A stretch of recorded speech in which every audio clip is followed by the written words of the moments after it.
And we're back, like we never left, in the car for episode 250 of the Confessions of a Not So Dangerous Mind podcast. Can you believe it? Because I sure as fuck can't.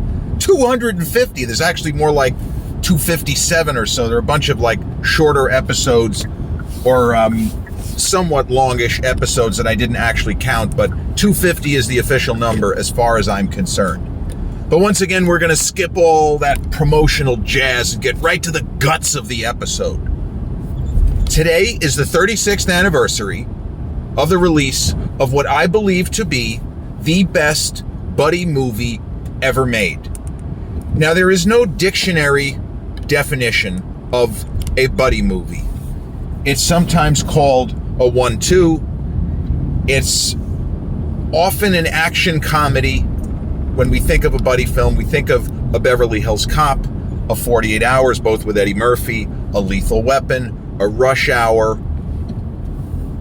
Those are the kinds of movies that we think of. And there are plenty of buddy films going back to the 70s. And even Clint Eastwood made a buddy film with Charlie Sheen in 1990, not very good, called The Rookie. Hollywood Homicide in the early 2000s with Harrison Ford and Josh Hartnett. You get my drift. A buddy film. It doesn't mean that the two characters, usually they end up as buddies, but normally they start out with significant conflict. Or in the case of Rush Hour, culture clash, a lot of culture clash.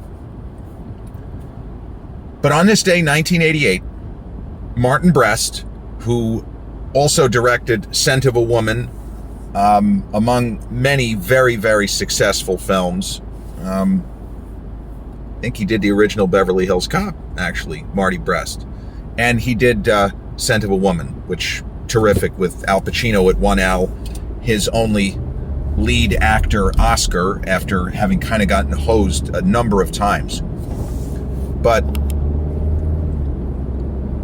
Midnight Run is, for me, the gold standard. And bear in mind, I love the first two Lethal Weapon movies. I think that Mel Gibson and Danny Glover have incredible chemistry. For what it tries to do, the first Rush Hour movie, it's a lot of fun. I like Beverly Hills Cop. I don't love it. The two sequels sucked, and I haven't seen Beverly Hills 4 yet.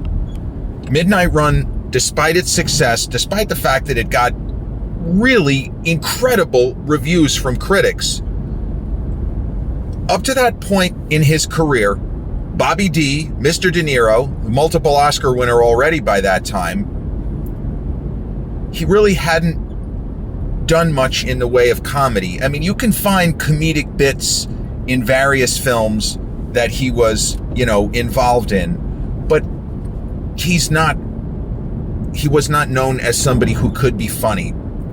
Now, his co-star in Midnight Run, the late, great Charles Grodin, was someone who was very funny and had a kind of deadpan pause, a bit of a helter-skelter line delivery. Grodin was different.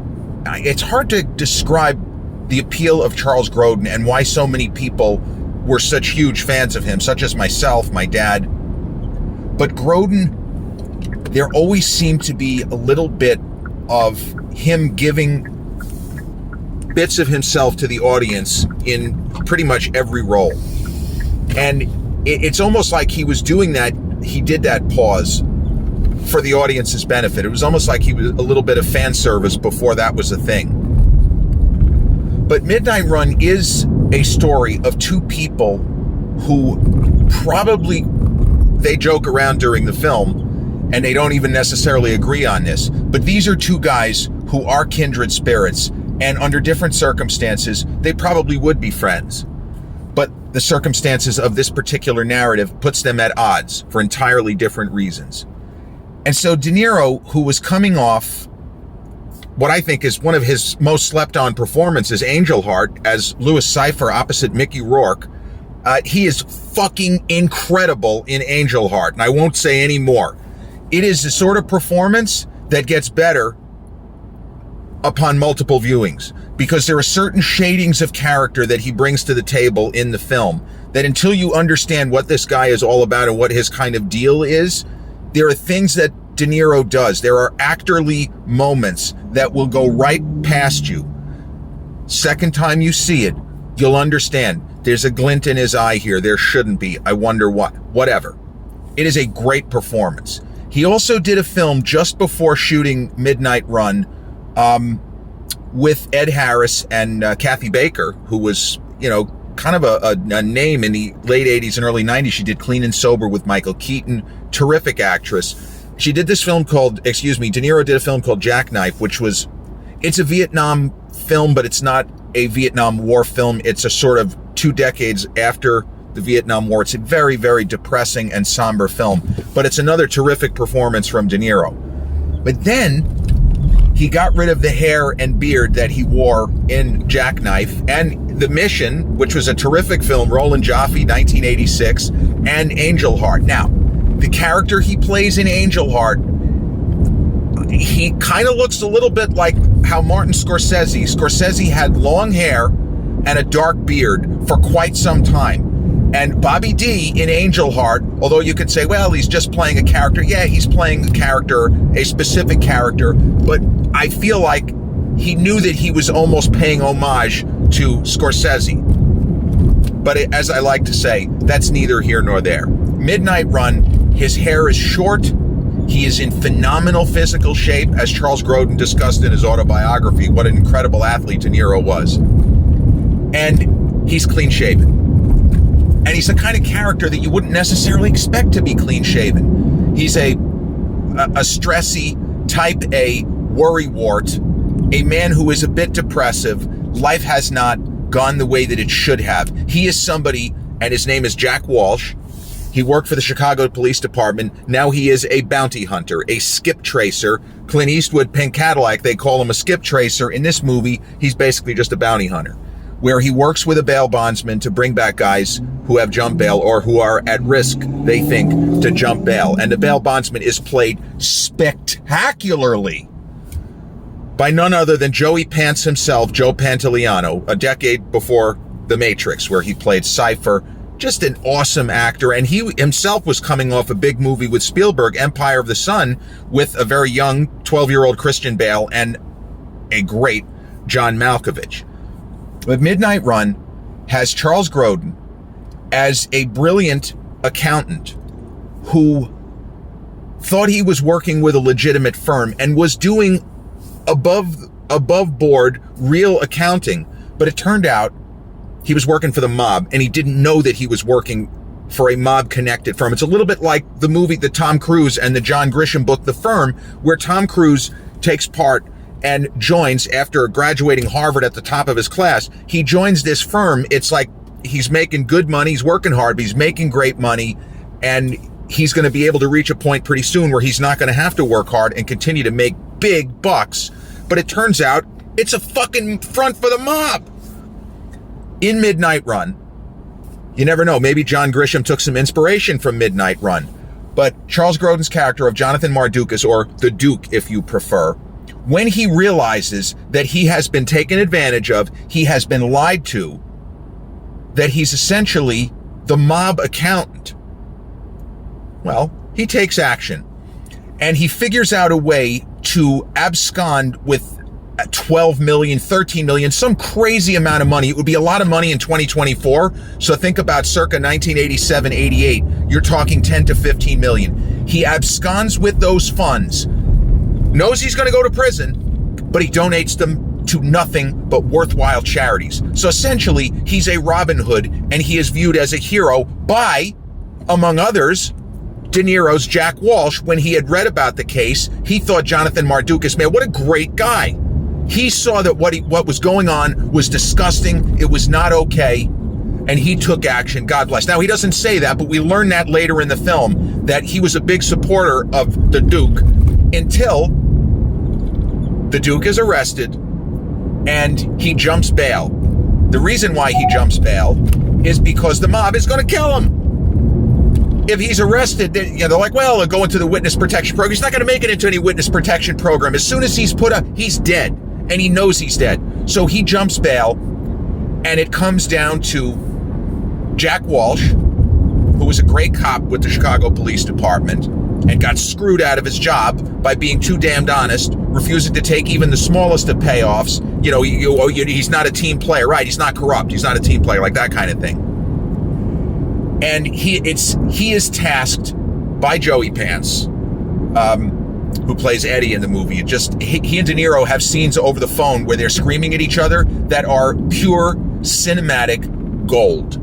Absolute gold. But De Niro, as Jack Walsh, is tasked with bringing the Duke back. He jumped bail, you got to catch him, and he's got to bring him back to Vegas, to his bail bondsman. And then, now it's not that Joey Pants' character of Eddie, he doesn't want Mardukas to die, but hey, I put up the bond, we got to bring this guy back, otherwise I'm out however much money it is. Now, one of the twists, and this I have to give away because it's so important to understand this, and we learn this relatively early in the film.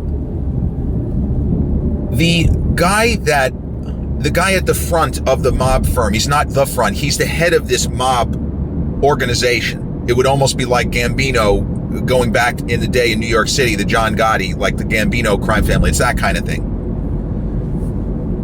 The head of the outfit that Jonathan Mardukas was unwittingly working for is a fearsome mob boss named Jimmy Serrano, played, again, magnificently. There's so many great performances just in this one film.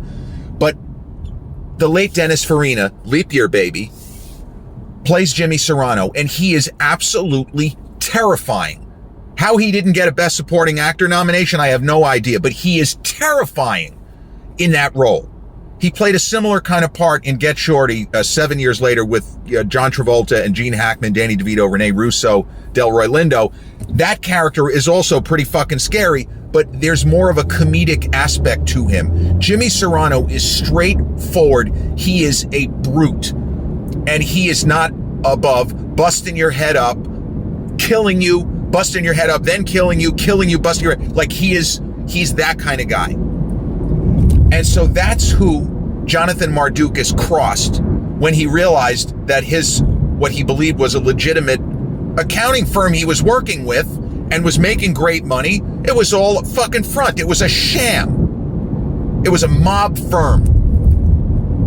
Well, our intrepid bounty hunter and former Chicago cop, Jack Walsh, why was he run out of the Chicago Police Department? Well, he wouldn't take mob payoffs by the same Jimmy Serrano. So these two guys have a common enemy. But unfortunately, Jack Walsh, he still loves his ex-wife. He has a daughter he has barely seen in years, and their marriage broke up specifically because he wouldn't take the money.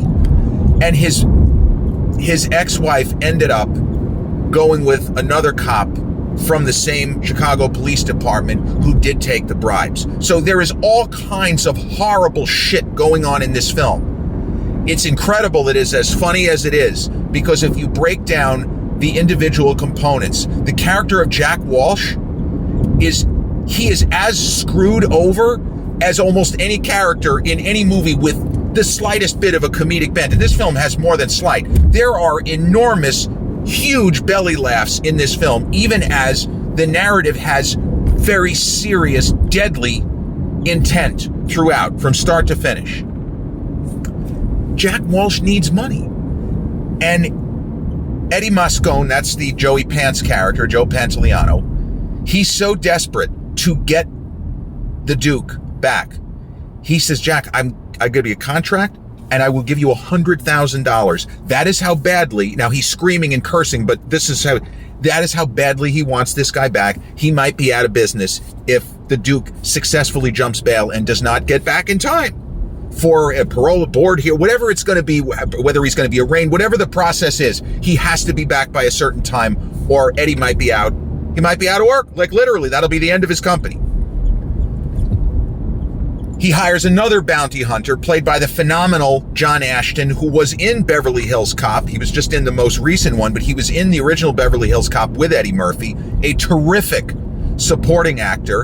And he has his own deal with Eddie, which is not as good of a deal as De Niro got. But the issue is, you know that De Niro wants to do the right thing, because everything we learn of him in this film is that he is a stand-up guy. He is a dark knight, but he is a knight. He is somebody who has a moral center and a compass of right and wrong. And De Niro plays the part so well. It's also easy to take for granted because it's Bobby D. This is a guy who was known as a tremendous thespian, a terrific performer in so many different kinds of roles. But he sells every bit. Yeah, he's crass. He curses a lot. Once he apprehends Mardukas and they try to make their way west, he curses at him. He's always threatening to beat the shit out of him and stuff like that. But we know that he's not going to do that. He's not going to just put 6 bullets in him. And we feel like there is going to be some sort of rapprochement, even though these two guys spend so much of the movie at odds, especially when we learn they have a common enemy. But ultimately, $100,000 in, circa 1987, 88, that's a lot of fucking money. And it will do so much for De Niro, for Jack Walsh, to try and reestablish a real relationship with his daughter and do something other than scramble and fight and scratch and claw just to put food on his own table. He wants to do something for his daughter. He wants to be a better person. And it's sad because he has been a good person. And just being a good person has gotten him screwed over, as I said, and much put upon. Well, needless to say, I'm not going to spoil any more for those who have not seen the movie. But if you're expecting a showdown between the mob boss and the 2 intrepid heroes who ran afoul of him, you get both of those. And if you're expecting to have a ton of big laughs and some really well-orchestrated action sequences, old school stunt work and practical effects, no green screen, no computers, no nothing, you get that too. But there are certain movies, and with Billy Crystal and Gregory Hines, that was another terrific buddy film from the era, very well remembered, where there was a lot of ad-lib dialogue. And De Niro was not someone who was known as a big ad-libber, and Grodin pushed him, and he delivers. They both deliver. I would say the chemistry between them is as good, and this is really saying something, as Mel and Danny in the first Lethal Weapon. We just kind of came out of nowhere that the two guys worked so well together. There wasn't anything in either of their careers that would indicate that they would make movie magic. And there was nothing in De Niro's career to indicate that working in an action comedy with an actor who mostly did comedies in Charles Grodin. I know he was in Rosemary's Baby. That's not a comedy. That's 20 years prior. But there was nothing to indicate that De Niro could be as funny as he is in this film. Now, I'm going to tell a story because I have read Charles Grodin's autobiography, and it came out not long after. Midnight Run was the last movie of his that he included in this book. Like, he did, Beethoven was him. For Gen Xers who remember, that was a movie that was a big hit. It came out just as the Massapequa High School class of 1992 was preparing to graduate high school. That movie was in theaters the same general time frame as films like White Men Can't Jump, My Cousin Vinny, Basic Instinct. So just to give you a little Gen X geographical historical perspective here.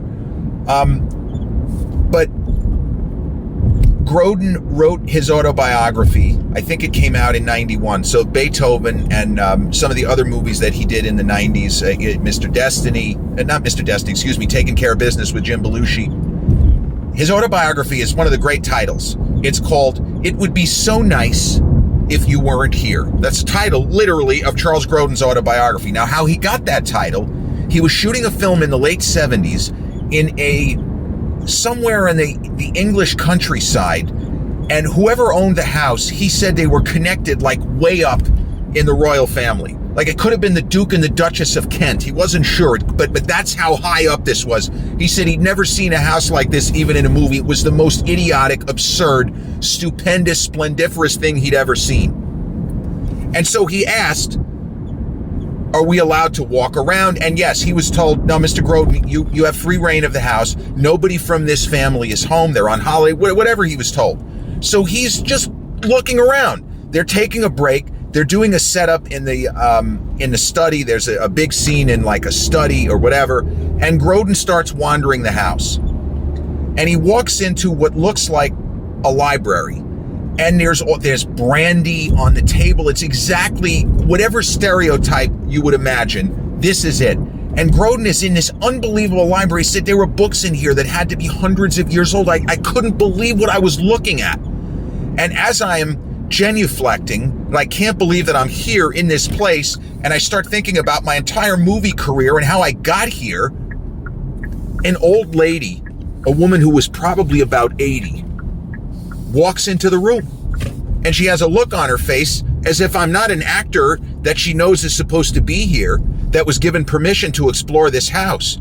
She looks at me as if I have no business whatsoever in this room. So I turn to her, I say, ma'am, I'm an actor. We were told that we were allowed to look around and explore the house. She doesn't say a word to him. He says, would you like me to leave the room? And she says, no, young man, you don't have to leave the room. But honestly, it would be so nice if you weren't here. Hence the title of Grodin's autobiography. It would be so nice if you weren't here. Now, speaking of Midnight Run specifically, he talks about one scene, and I'm going to have to spoil this one a little bit. Now, when we look at actors perform stunts, sometimes it's like a Jackie Chan doing crazy shit, and it turned out he didn't get it right till the 30th take and ended up in the hospital on take 6. Stuff like that. Wesley Snipes did some dangerous stunts. And there are other actors. We know Tom Cruise is fucking crazy when it comes to doing stunts and trying to up the believability factor. Clint Eastwood in Dirty Harry was told not to do the stunt where he jumps off the Larkspur train trestle onto a speeding bus. He was told not to do it, and Clint said, yeah, okay, I won't do it, and he did it anyway. So in Midnight Run, and this gives a little insight into De Niro's process, because as I say, De Niro was still a young man. He was in his early 40s at the time, give or take, early to mid 40s, is still a phenomenal athlete. Remember, they said when he was Jake LaMotta in Raging Bull, he could have been a boxer. Like, De Niro had that kind of athletic ability. He wasn't just an actor who looked the part. He was somebody they said would have been a middleweight contender. It was said the same thing about Daniel Day-Lewis. Barry McGuigan, the former Irish boxing champion who trained Daniel Day-Lewis for the movie The Boxer, directed by Jim Sheridan, with whom he had done In the Name of the Father, said Day-Lewis is like the best athlete I've ever seen pretending to be a boxer. This guy's an actor? If you told me he was a contender without knowing who he was. So De Niro was that kind of athlete when he was not playing for pretend as an actor in movies. So there is a scene in Midnight Run where the two guys are in what amount to rapids, potentially dangerous. Now, Grodin went in the water just to see, because they're like, well, maybe we could shoot a little bit with you. So they got some shots of Charles Grodin in the water.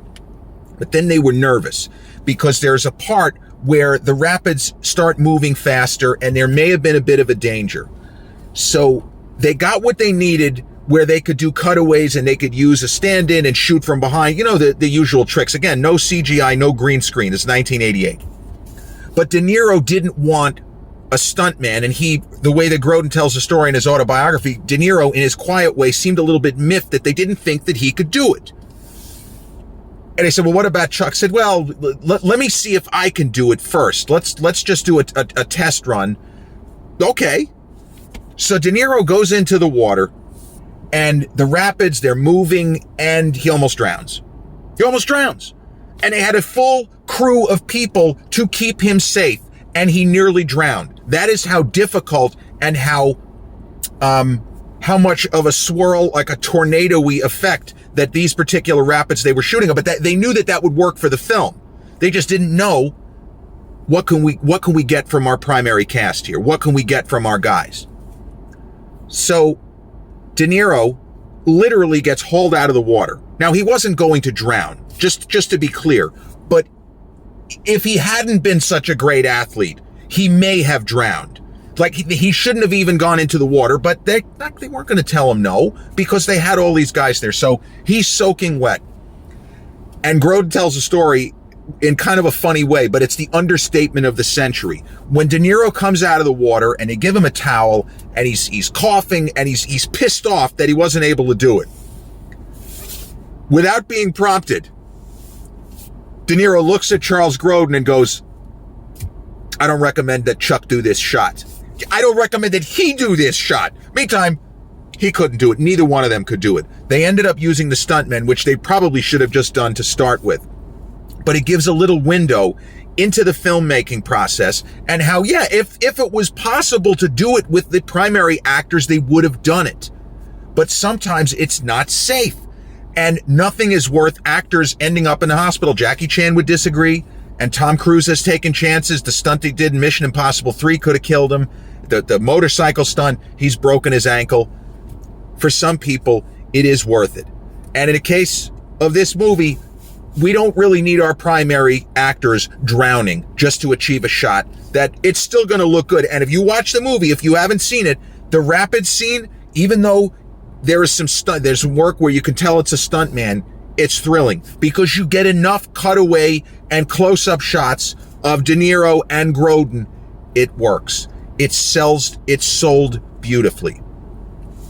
So Midnight Run has bounced on and off of Netflix. It was on Netflix for over a year at one point. I know that right now it's streaming free on Amazon Prime if you get Amazon Prime, and it's also, I believe it's on Hulu for free.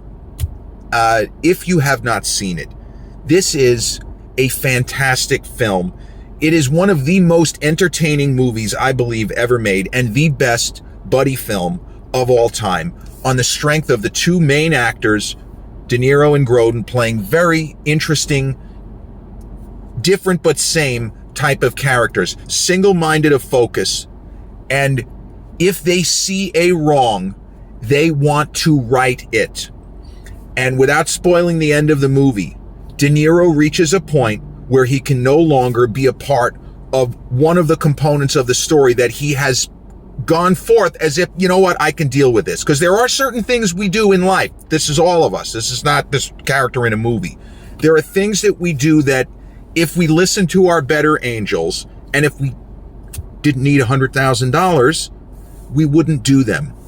But sometimes circumstances are such that even if we need the money, we're going to turn our back on that and do what we know to be the right thing, because we have to look ourselves in the morning when we shave, or in my case, I haven't shaved in quite some time. But you understand what I mean.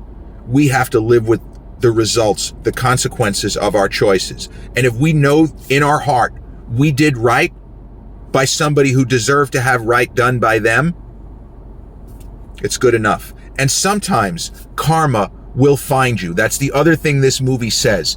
If you insist on following your moral compass and doing what you believe honestly and earnestly to be the right thing, karma might smile on you. Midnight Run, the best buddy movie and one of the most entertaining films ever, released on this day, 1988, directed by Martin Brest and starring Mr. De Niro, Bobby D, the two-time Oscar winner, Charles Grodin, John Ashton, a very funny Yaphet Kotto, and a terrifying Dennis Farina as the big bad, Jimmy Serrano. This has been episode 250 of the Confessions of a Not So Dangerous Mind podcast. I'd like to thank you all for spending some of your early Saturday evening with me here in New York. If you caught this episode on the YouTube channel and haven't done so already, enjoyed the content, of course, click like, subscribe, comment, share, turn on those notifications. Or if you catch this episode on the audio platforms such as Podbean, Amazon Music, iHeartRadio, iTunes, or Spotify, or the others, same general rule applies. Click like, subscribe, share, and turn on those notifications. I'll be back with a new episode real soon. Till then, peace.